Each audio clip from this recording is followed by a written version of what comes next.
ఈరోజు అసలు ఒక అబ్బాయి ఒక అమ్మాయి ఏంటి రిలేషన్షిప్, ఎందుకు అఫేర్లు స్టార్ట్ అవుతూ ఉంటున్నాయంటే, అమ్మాయిలు ఊరు నుంచి చదువు అనే పేరుతో కర్నూలుకి వస్తారు. అమ్మా నాన్నలు వీళ్ళు చదివేసి ఎలగబెట్టేస్తారు అంటారు. వీళ్ళు వెలిగిపోతారు, వచ్చేస్తారు. ఇక్కడ బస్సులు దిగి పీజీలు జాయిన్ అయిపోతారు. జాయిన్ అయిన తర్వాత విశ్వాసులు అందరికీ బాయ్ ఫ్రెండ్స్ ఉంటారు, వీళ్ళకే ఉండరు. నీకెవ్వరు లేరా అంటే, నేను విశ్వాసిని. విశ్వాసం అయితే మనిషి కాదా? నీకు కోరికలు లేవా? నీకేమైనా హెల్త్ ప్రాబ్లమా అన్నట్టు మాట్లాడుతూ ఉంటారు. రోజు వీళ్ళు పోతూ ఉంటారు. నీకు సహాయం చేయడానికి ఎవరుండరు. నువ్వు రాత్రి బస్సు ఎక్కాలంటే నిన్ను డ్రాప్ చేయడానికి ఎవరుండరు. నీకు అర్జెంటుగా ఫోన్లో బ్యాలెన్స్ చేయడానికి ఎవరుండరు. నీకు ఆకలేస్తే రాత్రి అర్ధరాత్రి పీజీలు తెచ్చి భోజనాలు ఇవ్వడానికి ఎవరుండరు. ఇవన్నీ బాగా ఆలోచించి ఈ వాతావరణ నేపథ్యంలో వీళ్ళు ఒక మంచి తీర్మానం తీసుకుంటారు.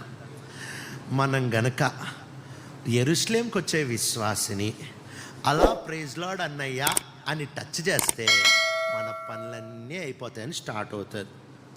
అక్కడ ప్రైజ్ లార్డ్తో స్టార్ట్ అవుతుంది. అది స్టార్టింగ్ మాత్రమే. అక్కడి నుంచి స్టార్ట్ అయ్యి నిదానంగా బైబిల్ డౌట్స్ దగ్గరికి వెళ్తుంది. బైబిల్ డౌట్స్ దగ్గర నుంచి నిదానంగా ఫోన్లో ప్రేయర్ స్టార్ట్ అవుతుంది. ఫోన్లో ప్రేయర్ పొంగ లాస్ట్లో ఆల్ నైట్ ప్రేయర్ అయిపోతుంది. అబ్బాయిలకి అమ్మాయిలకి ప్రార్థనలు అవసరంలే, తిక్కేషాలు ఇవి. అబ్బాయిలు అమ్మాయిలు కలిసి డౌట్లు పంచుకోని అవసరంలే, తిక్కేషాలు ఇవి. అబ్బాయిలు అమ్మాయిలు కలిసి చాటింగ్ చేసుకోని అవసరంలే. నీకు గనక ఆత్మీయ నాయకత్వం కావాలంటే సిస్టర్ అయితే ఒళ్ళు జాగ్రత్తగా పెట్టుకొని సీనియర్ సిస్టర్ దగ్గరికి వెళ్ళు, బ్రదర్ అయితే ఒళ్ళు జాగ్రత్తగా పెట్టుకొని బ్రదర్ దగ్గరికి వెళ్ళు. అంతేకాని ఓవర్ యాక్షన్ చేసి ఇటు నుంచి అటు నువ్వు ఆత్మీయుడివి, నీకు బైబిల్లో ప్రశ్నలు, ఇవన్నీ ఏం లేదు. లోపల కామం ఎగురుతుంది. వీళ్ళేమో నిదానంగా వీళ్ళని అలా లైన్లో పెడితే, మన బ్యాచ్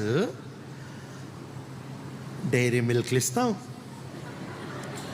బ్యాలెన్స్ వేస్తావా ఎంత, 100 రూపీస్. వీడికి స్కాలర్షిప్ అప్పుడే వేయబడి ఉంటుంది. వీడు 100 అడిగితే అడిగిన దానికంటే ఊహించిన దానికంటే అత్యధికంగా ట్రాన్స్ఫర్ కొడతారు. వీళ్ళు ఉన్న 1000 కొట్టేస్తారు.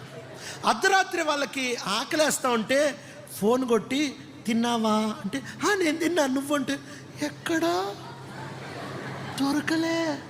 అయ్యో మెస్ ఉందిగా, మెస్లో నచ్చలే, ఏం కావాలి చెప్పు, నేనే నీ స్విగ్గీ, నేనే నీ జొమాటో అనుకొని అర్ధరాత్రులు బైక్లు వేసుకొని పోయి పీజీల దగ్గర కుక్కల్లాగా, వోడాఫోన్ కుక్కలు ఉంటాయి కదా, హచ్ కుక్కలు అంటారు, అలా కుక్కల్లాగా పార్సల్ పట్టుకొని నిలబడే బ్యాచ్. వీళ్ళు నిదానంగా ఆమె స్మైల్ ఇస్తే పడతారు, బైక్ ఎక్కితే పడతారు. అలా వీళ్ళిద్దరు కలిసి మీటింగ్లకి తిరుగుతారు.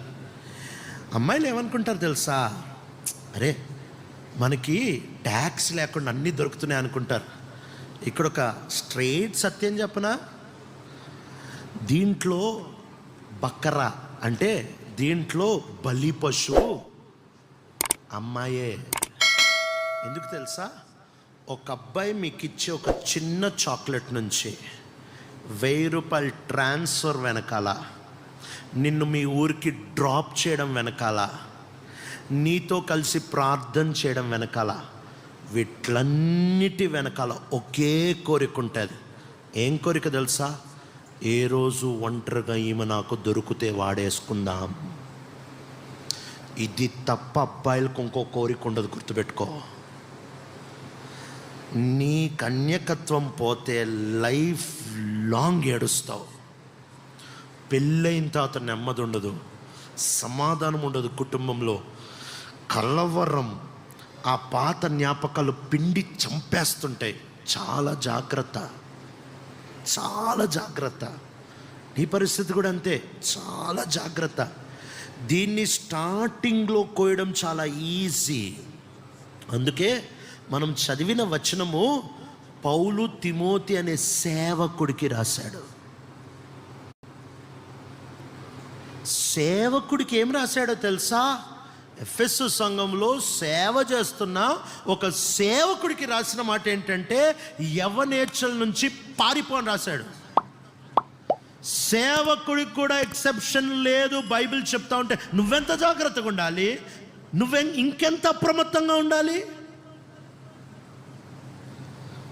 మొట్టమొదటిది, ఆగకుండా దేవునితో నీ బాధ ఏంటో పంచుకో. కాంప్రమైజ్ అవ్వబాకు.